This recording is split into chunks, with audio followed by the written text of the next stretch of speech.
चले हाँ थाने फेर तो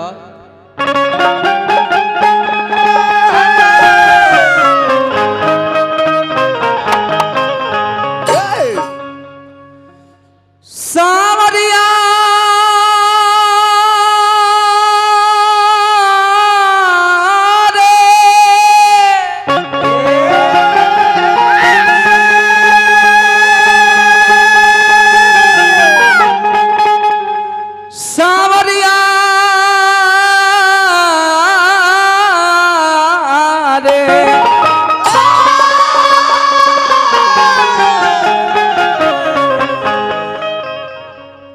देखो अरुण अलबेला जी। हाँ अब तो तू हमारा बराबरी आइल बड़ो। हाँ तो ना वैसे बराबरी हो खबो। हाँ तो दू चार गो ईंटो लगा के एड़ी लगा के बराबरी हो कहीं के बा।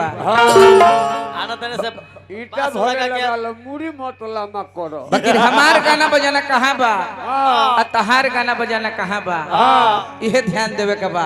अरे छोरी वहाँ के माथा खराब हो गइल बा। देखो तू जब तक गावत नहीं खनु हाँ उससे बेसी भूकता रह। हाँ तो गावेला के गावेला गौनिहार हाँ आ भूकेला कुकुर। तो अरुण अलबेला भाई गावे आइल बड़ो तो गावो हाँ भौंको मो ना कहे कि भौंका ना संसो ही हमार कपार दुखाई लगता है। जानले कि ना जानले जानली अरे वो तो विशेष विद्वान है। हाँ। अब हमरा के कहतनी कि हम कहतन भरत शर्मा के कहनी कि उनका जोड़ा के है। हाँ ना भाई हम ऐसा कह नहीं खी सकत। ना हम कहनी कि ओही ठाठ के गाना बजाना हम गावे नहीं। ए! तो कहत रे कि भरत शर्मा के जोड़ के हमें हाँ कहतन भरत शर्मा के कहे कादुन को कहत रे। हाँ अब हम तेरे के कहती कि तू अरुण मंडल के भतीजा हवो हाँ। तो ई सब ठीक ना कहे। ना ना ना तनी साफ बजावो बड़दे। हमारा जोड़ी के कदन कतना लोग चल गइल घाट पर। हाँ। आ इनका जोड़ी के तो कतना लोग अभी अंदरे बा। अभी आइलो नहीं के कतना लोग अंदरे बा। हाँ अंदरे रहला के कामो बा। लेकिन अरुण भाई ध्यान दी हो हाँ गाना बजाना के मोल एगो गाना बजाना होला। होला जगह के अनुसार गाना बजाना होला तो ठीक लागेला। हाँ काहे कि बात जगह पर ठीक लागेला हाँ आ बारात भी जगह पर ठीक लागेला। ए! काहे कि वो कभी कहले हाँ कि नीमन कबो गदार ना होई ए! नीमन कबो गदार ना होई नहरनी कबो फार ना होई नीमन कबो गदार ना होई। ए! अय अरुण अलबेला जी ए! हई आज तहरे मौगाइला से नु हई मनी साल चलवा तहर भतार होई कहत रे कि डार में हम कदन गमछी बनती नु हाँ तो कदन बुझाई कि हम भिखारी ठाकुर के भैंसी हई। हाँ आई जब डार में गमछी बार होता रहे तब बुझाता रहे कि भिखारी ठाकुर के पचकलाइन पारी हो। अभी हाल ही में पारी गरम होइल बिया। भैंस के डार में गमछी बनाला जाए बॉय आ पोंछ में मतलब पागल हो गइल बड़ा का। आदमी के गीत गौनई में भैंसा भैंसी के बात ठीक ना लगे। हाँ आदमी के गीत आदमी गावता हाँ आदमी लोग ही सुनने आइल बा। हाँ। आई भैंसा भैंसी के बात सब लोग आंख में धूरा झोंकले धूरे में आंख झोंकत ना बताई ना। चलो तनी एगो भजन गावे के बाद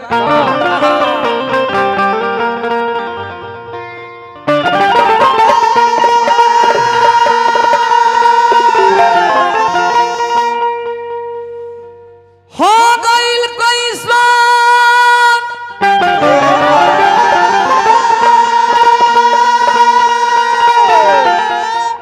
अरे जमाना है भाई जी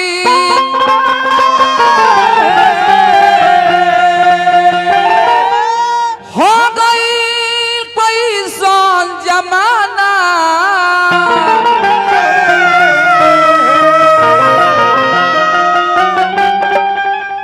हो गइल कैसन जमाना है भाई जी। कहे के बा कैसे ए भाई जी हो गइल कैसन जमाना भाई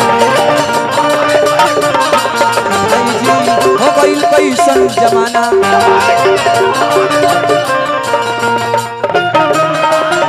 बिगड़ी है ओके लोग का बिगड़ा जिकरा मना बिगड़ी है ओके लोग का उठाई होई जे कृपा भगवान के होई जे कृपा के राम ना बिगड़ी ओके लो जय हो ध्यान दो बेला जी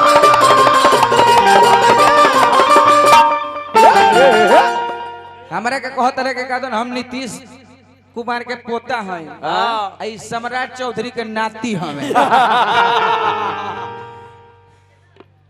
अभी कहले रहले हां कि पगड़ी ना उतारे हां पगड़ी ना उतारे हां अब भल भल पगड़ी खोलत तारे तो हम नीतीश कुमार के पोता ना है बाकी सम्राट चौधरी के नाती बन गइल बारे नहीं करा बात के ठीक बा हां ना बोली के ठीक बा हां कब का की बोल दी है कोनो ठीक अरे ये हमें पलटू एगो बगली में शपथ पत्र रखेले आ एगो बगली में त्याग पत्र जब जैसन जरूरी हो रहा निकाले ले पढ़ देवेले ए मर्द साचो पागले हव का हो पागल हव कि पगला तड़ो गाना बजाने में मुर्की कपार में चुरकी और पलानी में भुरकी के महत्व हो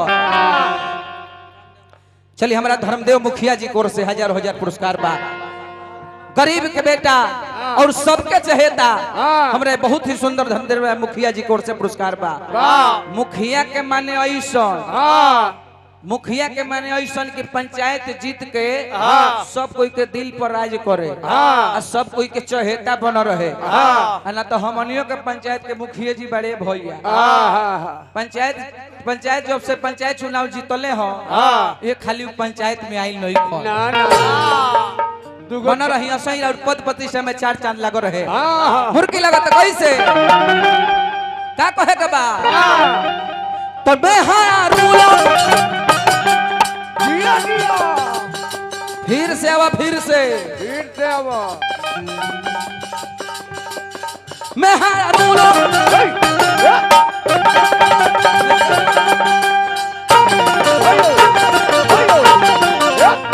फिर से मार दी चक्का पका रहो रेडी में रहो मेहारूला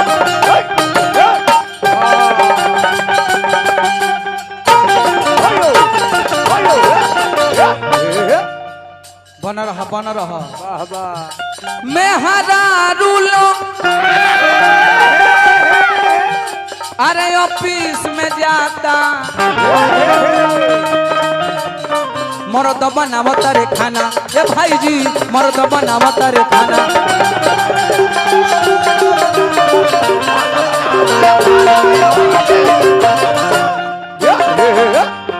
मेहरारू के नौकरी बा अब मर्द कुछ करत नहीं है मेहरारू 4 बजे उठ के ऑफिस में चल जाता रे अब मर्द आलू सील के आलू छीलता है ए बबुआ एक कहू बात ना अरे मानो तो नइखी नारी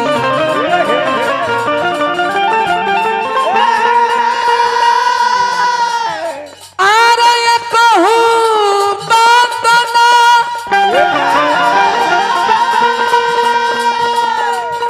अरे मानली नारी करली काम मन माना ए भाई जी करली मन माना ए भाई जी कैसन हो गइल बा जमाना भाई जी कैसन हो गइल बा भाई जी कैसन हो गइल